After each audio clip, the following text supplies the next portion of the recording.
Hey, so I'm going to show you how to get started with sewing on your snowdrift to your white, to your blue background. So we're going to do a basic running stitch for this, but of course you start it with one strand of white embroidery thread and it's knotted at the end.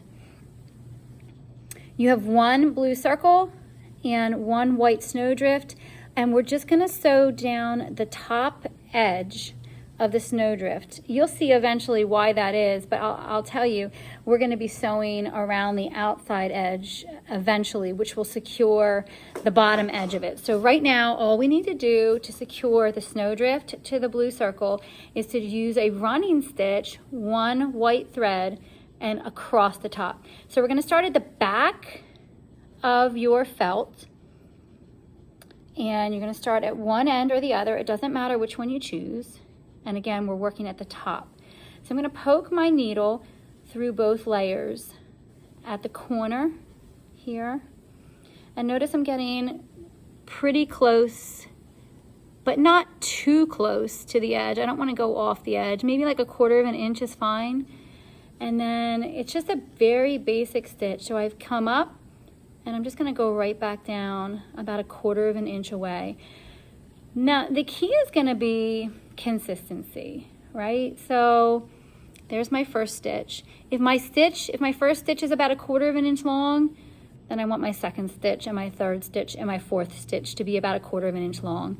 If my stitch is about 1/4 of an inch or 1/2 an inch from the edge of the felt, then I want the rest of the stitches to be the same distance. Otherwise it's going to look sloppy.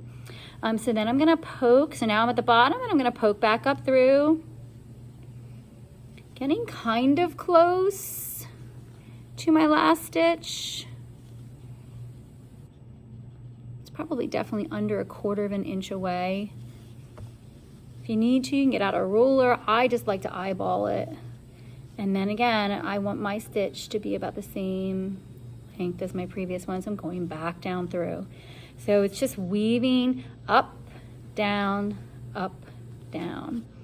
And again, consistency is key, keeping it the same distance from the edge, keeping the stitches the same distance from one another, and keeping the stitches the same length as one another. Okay, up, down, up, down. All right, I'm not gonna go all the way across, but you can see I've done 3 stitches. They're about the same length, they're about the same distance apart. Pretend that I am at the very end and I'm now ready to finish. I'm now ready to knot my thread and cut it off. So what I'm going to do is I'm going to take my needle, I'm at the underneath now, I'm going to find my most recent stitch and I'm going to tuck my needle through that most recent stitch. Now what I've done is, I haven't pulled it all the way through yet, but what I've done is I've created a loop. Okay, so I'm just going to pull a little bit through, and then I'm going to take my needle and I'm going to pass it through that loop that I created. Pass my needle through the loop, and then I'm going to pull all the way, and that's going to create a nice convenient knot for me. The last thing I need to do is then take my scissors and trim close to the knot. Be careful not to trim the knot or your project will fall apart. And I'll trim any stray threads. And there you have it. That's how you do a running stitch. And that's how you tie it off. And you can do that for both circles, both snowdrifts. See ya.